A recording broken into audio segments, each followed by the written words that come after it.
Hello everyone, कैसे हैं आप सभी लोग। आज की इस वीडियो के अंदर हम बात करने जा रहे हैं अवेंजर्स डूम्सडे के special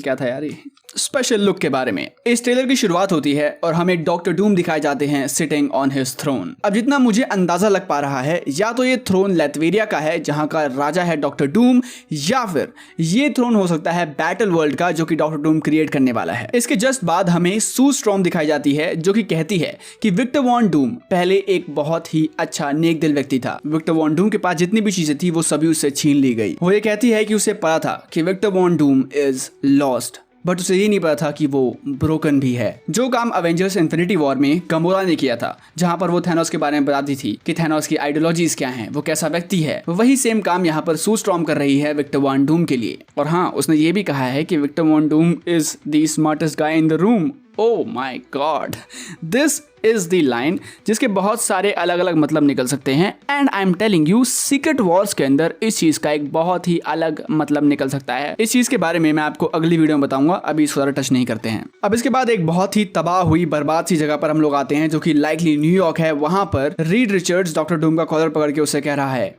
Victor did you do this. पहले वो बड़ी कामली बोलता है, उसकी थोड़ी देर बाद एक और शॉट हमें दिखाया जाता है जिसमें वो बहुत ही अग्रेसिवली पूछता है, Victor tell me did you do this. Oh my God, मेरे घर वाले मुझे पेलने वाले हैं अगर उन्होंने सुन लिया मुझे ऐसे बोलते हुए। तो जब रीड रिचर्ड्स बड़े प्यार से डॉक्टर डूम से बोलता है कि Victor did you do this, उसके बाद हमें सभी बच्चों की जो कि इस मूवी के अंदर हमें देखने को मिलने वाले हैं उन सभी को दिखाया जाता है। एंटमैन की बेटी फ्रैंकलिन रिचर्ड्स, थॉर की बेटी लव, एंड कैप्टन अमेरिका यानी कि स्टीव रॉजर्स का बेटा या बेटी जो भी वो है। इसी सब के बीच में डॉक्टर डूम ये बोल रहा होता है, all of you have lived stolen lives but now you must give them back. मतलब अगर आप ट्रेलर में यहाँ तक आ जाते हो तो आपको एक आइडिया लग जाता है कि डॉक्टर डूम कोई ऐसा विलन नहीं होने वाला है जो कि प्योरली विलन है। जैसी कोई चीज एग्जिस्ट भी नहीं करती है, कोई प्योरली विलन नहीं होता है। अपने मन में तो एटलीस्ट कोई भी विलन नहीं होता है। जो काम कर रहा है उसमें उसको लगता है कि कुछ ना कुछ सही है। इंसान का दिमाग ऐसे ही काम करता है।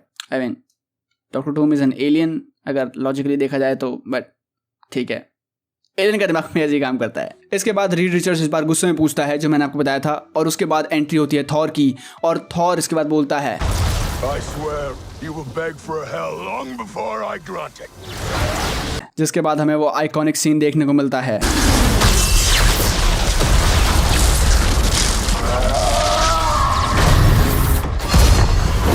और जिसके बाद हमें वो क्रेजी शब्द सुनने को मिलते हैं जो कि हाईलाइट थी इस पूरे ट्रेलर की, Hell answers to me for I am Doom।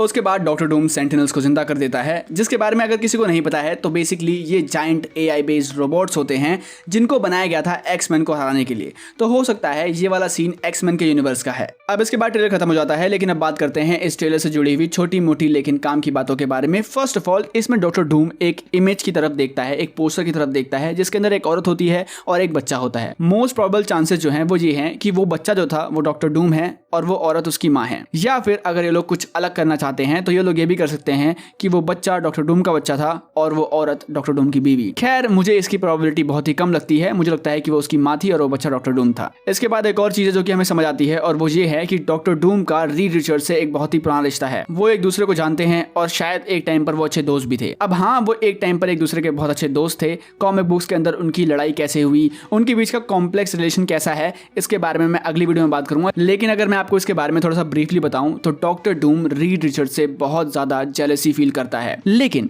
This is a thing to note. और इस चीज से एक और चीज क्लियर होती है, और वो ये है कि डॉक्टर डूम इस मूवी की स्टार्टिंग में हमारे हीरोज के साथ ही रहेगा, और उसके बाद बीच में कहीं जाकर के डॉक्टर डूम अपने असली रंग दिखाएगा और वो तब विलन बनेगा। एंड ओ माय गॉड, वो बहुत ही खतरनाक विलन बनने वाला है। थैनोस को तो भाई पीछे छोड़ देगा, 100% गारंटी है। और अगर नहीं छोड़ पाए तो भाई फिर मार्वल को भगवान ही देख सकता है। लेकिन मुझे पूरी उम्मीद है कि RDJ he will do it. He will do it। इस मूवी के बारे में एक और चीज़ है जिसके बारे में मैं बात करना चाहता हूँ, और वो ये है कि ये मूवी बहुत ज़्यादा डार्क फील होती है। बहुत जगह पर क्या पूरी मूवी ही डार्क लग रही है, जो कि मुझे लगता है कि एक प्रॉब्लम है। इतनी ज़्यादा डार्क टोन में फिल्म नहीं होनी चाहिए। थोड़ा सा लाइट करो, बल्कि बहुत ज़्यादा लाइट करो। कैप्टन अमेरिका सिविल वॉर, उसकी फाइट्स आप देखो भाई साहब, मज़ा आता है देखने में। वो एयरपोर्ट वाला सीन आप आज भी कितनी बार रिवॉच कर सकते हो, एकदम लाइट वेल लिट सीन था वो। उसके बाद अगर आप देखो एज ऑफ अल्ट्रॉन में, वहाँ भी तबाही हुई थी लेकिन एकदम वेल लिट सीन था। इन्फिनिटी वॉर के बाद पता नहीं लोगों को कौन सा भूत चढ़ा है कि ये लोग डार्क डार्क डार्क होते जा रहे हैं, डार्क ही डार्क। सुपर हीरो की मूवीज अगर कलरफुल हो तो सारा मजा आता है। बस एक मुझे थोड़ी सी प्रॉब्लम टाइप लगती है ये कि इतना ज्यादा डार्क नहीं होना चाहिए। अब बहुत सारे लोग ये भी कह रहे हैं कि इसके अंदर वीएफएक्स का काम बहुत ही सारा बेकार होने लग रहा है। भाई तुम कर लो जाकर के, ठीक है तुम कर लो जाकर के भाई तुम कर लो, बोलो बात करो मार्वल में, मेल वेल लिख दूं, कर लो भाई तुम जाकर के। अब हो सकता है किसी को सच में बहुत सारा बेकार लग रहा हो, वो ना देख पा रहा हो, उसकी आंखों में दर्द उठ रहा हो ये देख करके, ठीक है भाई ऑब्वियसली हो सकता है। मेरे तो नहीं उठ रहा है, मुझे सही लग रहा है। जिस किसी को भी ये बेकार लग रहा है मैं क्या ही बताऊं। आई थिंक कि जब तक ये मूवी रिलीज होगी ये लोग कुछ ना कुछ इसमें अच्छा कर ही देंगे। नहीं भी करते हैं तो मुझे लगता नहीं कि इतनी ज़्यादा कोई प्रॉब्लम होगी अगर इस लेवल के वीएफएक्स भी इन लोगों ने दिखा दे तो। हालांकि ऐसा होने नहीं वाला है, बहुत इंप्रूव करेंगे वो लोग। वेल आज की वीडियो के लिए इतना ही। मैं मार्वल के सभी फेज को एक बार रिविजिट कर रहा हूँ, रीवॉच कर रहा हूँ और आपके लिए मैं वीडियोस बनाते जा रहा हूँ। इनक्रेडिबल हल्क और आयरन मैन के ऊपर मैंने वीडियो बना दी है, वो आपको इस प्लेलिस्ट में देखने को मिल जाएगी। क्लिक करो देखो, और भी बहुत सारी वीडियोज़ हैं वो भी आप चेकआउट कर सकते हो चैनल पर पॉप कल्चर में अगर आपको इंटरेस्ट है तो।